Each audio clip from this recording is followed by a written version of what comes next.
News Services Division of Akashvani presents Northeast Diary.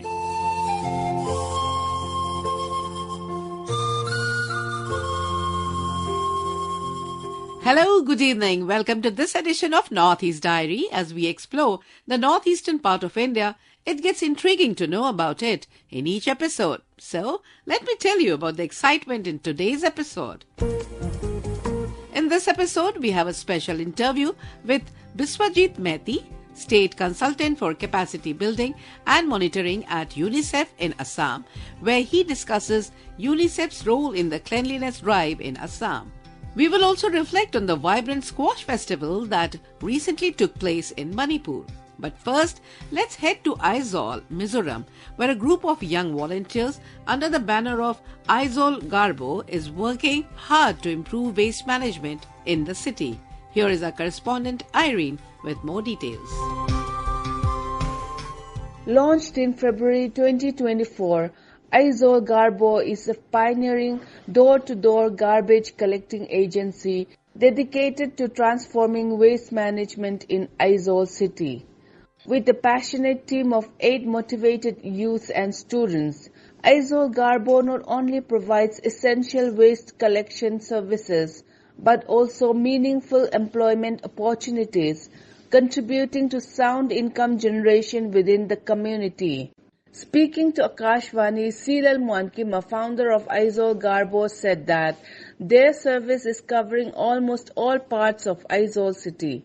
He said that Aizawl Garbo believes in greener and cleaner Aizawl. He added that with the hilly and sloping landscapes, Aizawl presents unique challenges when it comes to garbage disposal. He says, Launched on February 14, 2024, Aizawl Garbo is a pioneering door-to-door garbage collecting agency founded by Mr. Seelal Muankima, dedicated to transforming waste management in Aizawl city. With a passionate team of 8 motivated youth and college students, Aizawl Garbo not only provides essential waste collection services but also creates meaningful employment opportunities, contributing to sound income generation within the community. Operating primarily at night, our efficient and reliable service has rapidly gained traction, covering nearly every corner of the city. Today, we proudly serve over 300 residential and commercial customers, establishing ourselves as a trusted name in waste management. Our commitment to excellence and sustainability has fueled our remarkable growth, currently achieving an impressive rate of 120%.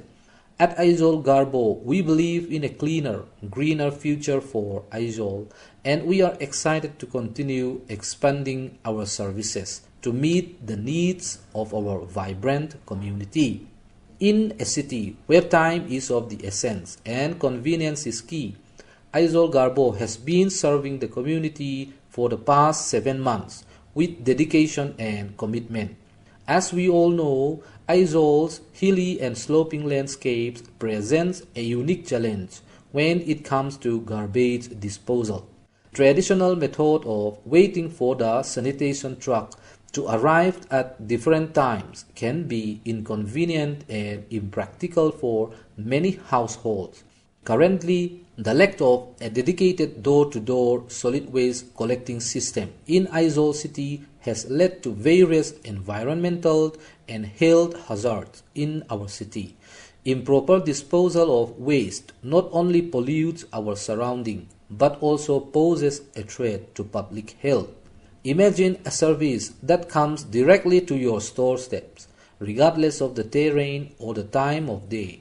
No longer will you have to navigate the slopes and wait for the truck to arrive. In a city like Aizawl, where the landscape poses challenge to traditional waste management practices, door-to-door garbage collection emerges as a beacon of progress and sustainability. It not only addresses the logistical issues of garbage disposal, but also promotes a cleaner and greener environment for all residents. Our aim is simple yet profound: to cater to the needs of busy individuals who have no time to wait for the AMC garbage truck at the sanitation point. We operate exclusively at night, navigating the heavy traffic and narrow streets of Aizawl to ensure a seamless and efficient service. To cater the diverse needs of our community, Aizawl Garbo has deployed vehicles for garbage collection and navigated narrow roads and alleys. Our dedicated team is committed to upholding the highest standard of waste management practices and promoting environmental sustainability in Aizawl. We are a platform for young individuals and college students to earn an income during the night hours. We believe in not only providing a service but also creating opportunities for the youth of our city. Our mission extends beyond mere collection. We strive to contribute to a cleaner and greener Aizawl, working in partnership with the AMC to responsibly dump the collected waste at the Solid Waste Management Center. By eradicating littering in the streets and outskirts of our city, we aim to foster a sense of pride and cleanliness among our fellow residents. We stand as the pinnacle of door-to-door collection services in Aizawl, setting a standard of excellence that is unmatched. Our collaboration with the authorities and our unwavering commitment to our city's cleanliness set us apart as a beacon of progress and sustainability. Whereas the Aizawl Municipal Corporation is taking steps for clean and green Aizawl, the upcoming dedicated youngsters for waste management is a beacon of hope and sustainability for the people of Aizawl. Irene, Akashvani, Aizawl.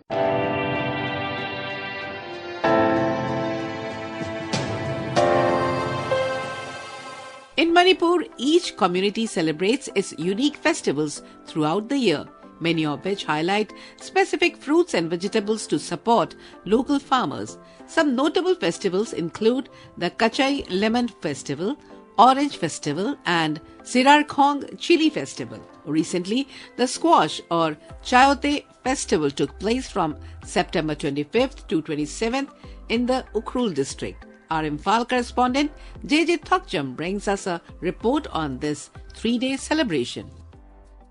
The 5th edition of the Ukhrul Squash or Chayote Festival 2024 was kicked off on Wednesday at the 35 Assam Rifles Ukhrul Town Post at Thahau in Ukhrul district, showcasing 52 different varieties of Scotch. The festival, organized by Ukhrul Self-Help Group Federation, runs till September 27, and people visited the festival site to buy the indigenous crop. The local MLA inaugurated the festival, where other local dignitaries and community members were also present. The organizer informed us that around 11,000 kilograms of squash were exhibited for sale in the festival. Moreover, this year's festival featured the largest variety of squash ever presented. However, due to the ongoing crisis in the state, the number of buyers visiting the festival is less compared to the previous festival. Speaking to Akashvani News Northeast Diary, a buyer said that squash grown in Ukhrul district has unique taste from other places and therefore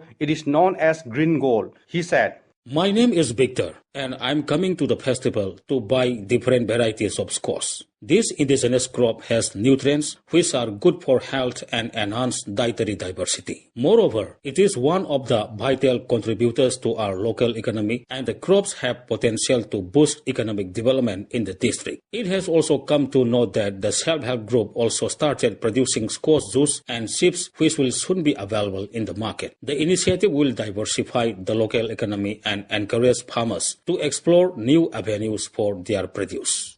As part of the festival, a competition among the participating self-help groups was organized and winners were given cash awards. Different cultural items were also showcased during the festival. JJ Thokchom, Akashvani News, Northeast Diary, Imphal.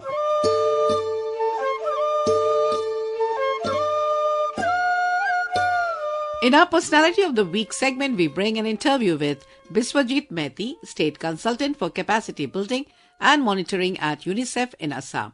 The interview is conducted by Manas Pratim Sarma, focusing on the theme Swachhata Hi Seva. Welcome, Mr. Mehti. Thank you. As we all know, the entire country implemented the Swachhata Hi Seva, the cleanliness drive. So, what's the basic role of the UNICEF, in awareing people in general, or the government organization, or along with them, the students? As you know that UNICEF's main motto is do the welfare of the children and mothers from their inception. And Swachhata is very much related to the children, and mostly even if we consider a household level, then mostly the ladies, they used to take care of all this your cleanliness and other things. So from UNICEF end, this Swachhata is the key component. Now this Swachhata Hi Seva, it started from 2014 onwards. It's a mission mode drive from the government of India, which is followed by the respective states. Here it is, although it is this year it is from the 17th of the September to the 2nd October. But this is the mission mode drive. But Swachhata, we should follow it throughout the year. And here the UNICEF play a critical role. As we know that UNICEF always do the things, advise, provide the technical inputs, technical guidelines, and in certain extent the funding for this pilot kind of initiative. So here you can see that throughout the year UNICEF not only engaged with the government bodies, different government bodies and the other partner organizations to create a flow of the awareness. From a wash point of view, water, sanitation, hygiene, these three critical things are there. As you mentioned, the schools, UNICEF play a very critical role in schools, not only providing the support in case of technical inputs, but also the building the capacity of these teachers, capacity of the SMC members. So how to treat the existing facilities in the schools through the operation maintenance, because that is a very critical issue. So you have a facility, if you don't know how to maintain it, then you will not get the optimal use of it. So if you have a toilet, then what is their scheduling of the cleanliness, whether you have your cleaning materials or not, who are going to be engaged, and what would be the role of the other people, like your district officers, education officers. So what will be their role? So all the chain of the action, I'm just giving an example of the schools. So UNICEF play every role, not only for the state level, as in case of the policy formation is concerned, guideline preparation is concerned, at the district level, capacity building or the advocacy, and even in the school level. Now, a few days back, we went to a school in Gwalpara. So there we found there is a very burning issue of the menstrual hygiene management. It is a Kasturba Gandhi hostels are there also. So even the hostel girls, they don't have that facility. They used to just dump outside. So there is a simple technical matka incinerator. It's a very cost effective. So we just passed the information to the schools, and schools took it in a very positive way, and they then constructed and they shared the pictures with us. So I just mentioned only one thing. Few days back, with the support of SBMG, the UNICEF provided a kind of extensive support in case of pipe composting is concerned. Now the schools which have more than 100 students in their schools, through the department, there is a circular that you should go for a pipe composting. So whatever the biodegradable waste, your excess rice or other things, so you can put over there and it will generate a compost, which you can use in your school compound. So this pipe composting, introduction of this technology and this guideline and other things, UNICEF provided support over there. So this is the only one way. Now, as Sir already mentioned, so I don't want to repeat that. In case of this FSTP in Assam, not only in Assam, throughout this country, Assam played a very critical role in case of installation of these FSTP units. Earlier, what the people used to do, they used to just take the sludge from this septic tank and dump to the river or the open ground. Now, at least this introduction and also the Doha Department of Housing and Urban Affairs, they took it in a very positive manner. We are thankful to the Secretary Ma'am and others who were concerned. The UNICEF do a really a kind of advocacy at that level, and the 32 already approved and 6 already operational. Rest are going to be open soon. Third thing is that the training program, as Sir mentioned. Fourth things, even this is all these hospitals, there is a assessment called Kayakalp and others assessment that's going on to check what is the status of these wash facilities over there, whether all those whosoever the stakeholders over there are nurse, ANM or other person, whether they are following the prescribed guideline or not. So here UNICEF also played a role through the manpower support, through the technical inputs, so that this assessment can be done smoothly, and based on the result, then the corrective measures can be taken. Right. As we are discussing that the positive impact of constructing separate toilets in schools, that it's help in reducing the dropout in school. True. Not only in Assam, in the pan-India scenario. Now, in terms of the maternal health, if we see on it, that what is the impact and how can a society play a positive role in reducing IMR and MMR? Like we have we talk about pregnant lady, pregnancy, that the health hygiene is a very important component. So how come as a society, as a guardian, that society can play a positive role in reducing IMR, MMR in terms of maintaining health and hygiene, maintaining cleanliness? Very, very important. Thank you. Here, very briefly, I will mention, and I will mention the three major areas where UNICEF are playing a major role. First, if we are considering the institutional level, means for school. In schools, from the beginning, it is not only the puberty stage; it is the pre-puberty stage. So a girl who are going to enter into the puberty stage, she is very much unknown about what is going to change. So certainly she will be in fear, she will be in trauma. Ye kya ho raha hai? So that from the pre-puberty stage to start a counseling, that something is going to your body and it is very natural. Don't have a fear. Whenever it will happen, whenever there is a bleeding, then please come to us. And it's happened to everybody, so don't be fear. This pre-puberty stage counseling. So one is that, and this menstrual hygiene management properly. So a school should have a washroom, should have a bucket, so that they can come, they can attend the schools on a regular basis. And those things, as you already mentioned, there's MMR and IMR. This is the initial stage to sensitize you on a sexual reproduction process. Now coming to the next stage. So when those in Anganwadi, there is already a process where the adolescent girls used to come, where the pregnant women used to come, and there is a counseling process. So through this counseling process also, we used to teach them that through the UNICEF provided so many support to the department, everything is to the department, that why you should take care about yourself whenever you are pregnant women, so the food and hygienic practices, wash your hand properly. Even after the delivery also, when you should wash your hand, that's the critical times. We have a perception that ye bacche ki tatti hai, is a child face, so that is not harmful. But this is very much harmful.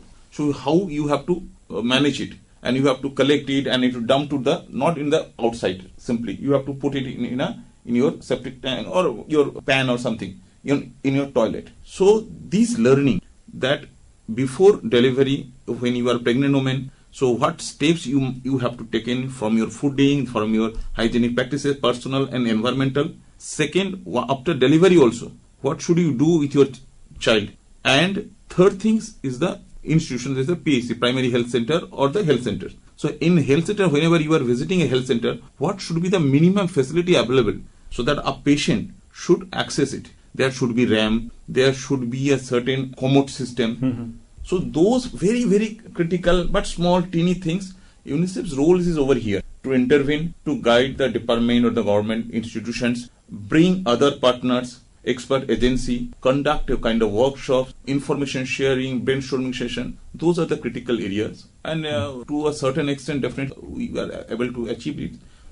We improved the rate, we reduced it drastically compared to the old one. Right. And in terms of Assam, while we are talking about maintaining cleanliness, health hygiene, or in Swachhata Hi Seva, UNICEF as an organization, how your organization is being engaged with other government department or other agencies, what the help you are providing to them or vice versa? Great, thank you.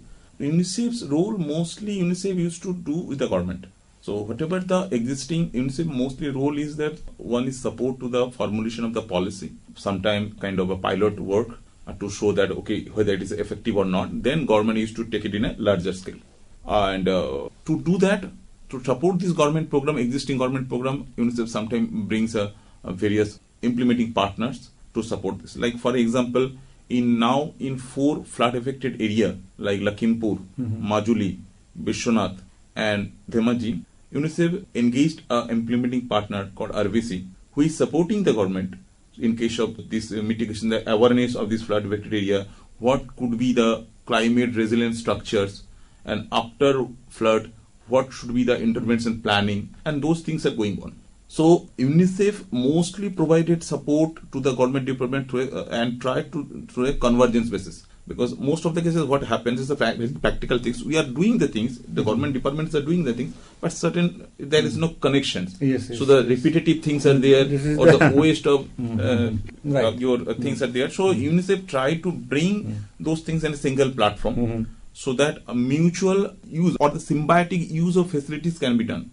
Just an example, FSTP. FSTP is specifically constructed by the urban body. Now this FSTP, the usability, because if infrastructure is there, then the optimal uses should be maintained to ensure the sustainability. The optimal use will be ensured when it will be reached to the maximum capacity or at least the optimal capacity. So only the capacity, whatever these FSTPs we are bringing, it is not possible to achieve through only the urban bodies supply. So we need to tag the rural one. Now here is the facilities done by the urban body, we are tagging the rural.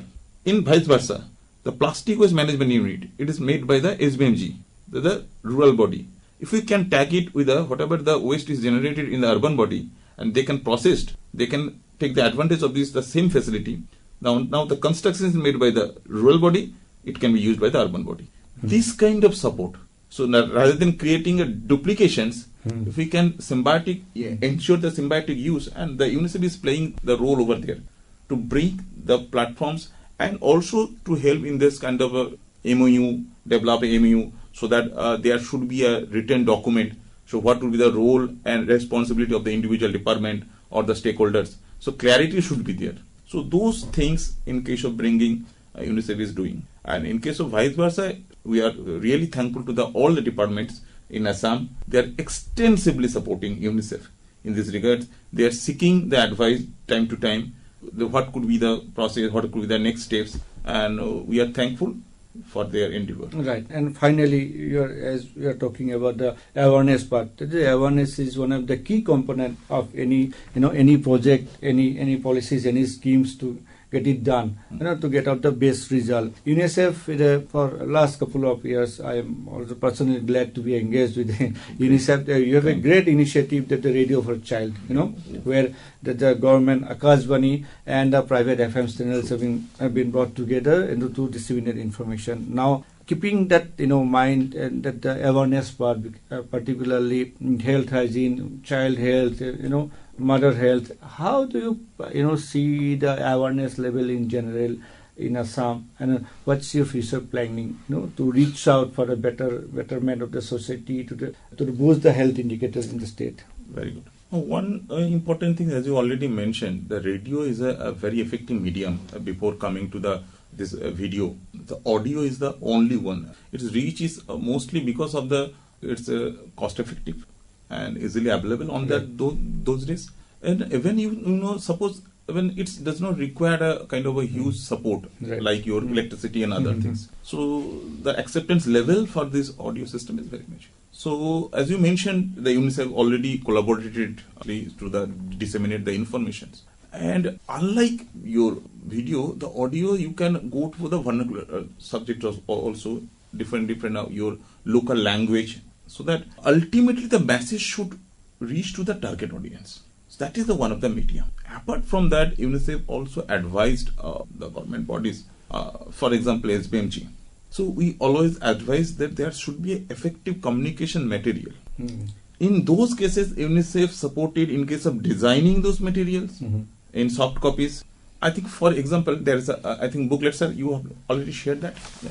This is the booklet. This booklet is for the sanitation worker. What need to be their personal hygienic measures and professional hygienic measures. And it was in English. That also UNICEF developed. But we never circulate that English one over here. Vernacular language. So we felt a need.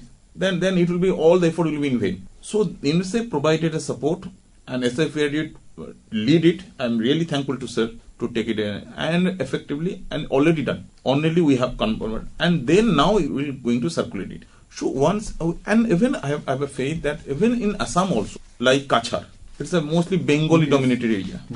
Even there are certain pockets where Assamese people may be talking different, like Karbi Anglo. The Bengali speaking peoples are there. So even if we come to that level also, if we can transfer even the Bengali also, then it will be easy to reach to the people. The message will be language. Right. And thank you, Mr. Mehti, for giving your precious time and valuable inputs. I think that is our listeners who will be benefited by your expertise. Thank you again, and thanks to all our listeners. Thank you all. You just heard the interview with Biswajit Mehti conducted by Malas Pratim Sharma. Next, we have a brief interview with Shri Jigme Wangchuk Bhutia, Mission Director of the Swachh Bharat Mission Urban for the Government of Sikkim. The interviewer for this segment is Usha Sharma. On 15th August 2014, speaking from the ramparts of the Red Fort, Honorable Prime Minister Sri Narendra Modi gave a clarion call for Swachhata to become a national priority and to achieve it through Jan Bhagidari. Subsequently, the Swachh Bharat mission was launched on 2nd October 2014 under a whole-of-government approach, making sanitation everyone's business. Thereafter, the whole world saw as the nation came together and created what is known as the world's largest Jana Andolan for Swachhata. Dear listeners, today in Northeast Diary, we present an interview with Sri Jigme Wangchuk Bhutia, Mission Director, Swachh Bharat Mission Urban. Sir, what are the key points of Swachhata Hi Seva? Thank you, Madam. Swachhata Hi Seva 2024 has the theme Swabhav Swachhata Sanskar Swachhata. And Swachhata Hi Seva as a campaign has been carrying on since 2017. Keeping the theme in mind, all the urban local bodies have prepared a list of activities as a prelude to Gandhi Jayanti or Swachh Bharat Divas. So the list of activities involve IEC activities, cleanliness drives, and also health camps for the sanitation workers. There are three main pillars of activities under Swachhata Hi Seva, and these pillars are Swachhata Ki Bhagidari, Sampurna Swachhata, and Safai Mitra Suraksha Shivir. So the urban local bodies, we have 7 of them. They are carrying out all the activities as per the mission guidelines. Okay, moving on. What are the main programs undertaken as part of the Swachhata Hi Seva in the state of Sikkim? In the urban local bodies, this time the focus is more on IEC activities, and for this we are mainly targeting the school students. So the activities with the school students involve painting competition, quiz competition, essay writing competitions. Besides this, we've identified around 32 CTUs or black spots, and the urban local bodies in partnership with NGOs and other organizations, they are carrying out cleanliness drives in these CTUs. And thirdly, the urban local bodies have also organized health camps for their sanitation workers and also awareness camps to make them aware about the various Government of India and state government schemes for which they are eligible. Okay, lastly, how is the mass mobilization going on to script a success story of the cleanliness movement in the state? This time we are extremely pleased because involved self-help groups throughout the urban local bodies. So they are proving to be able Swachhata partners for us. So they are taking the message of Swachhata to the household level. And I think this is proving to be very effective, especially in household waste segregation and in reduction of garbage and also cleanliness of the neighborhood. Okay. Thank you so much, sir. In Northeast Diary, you heard an interview with Sri Jigme Wangchuk Bhutia, Mission Director, Swachh Bharat Mission Urban, regarding the programs undertaken as part of the Swachhata Hi Seva in the state of Sikkim. Mr. Bhutia is the State Nodal Officer, Swachhata Hi Seva. Interviewer was Usha Sharma.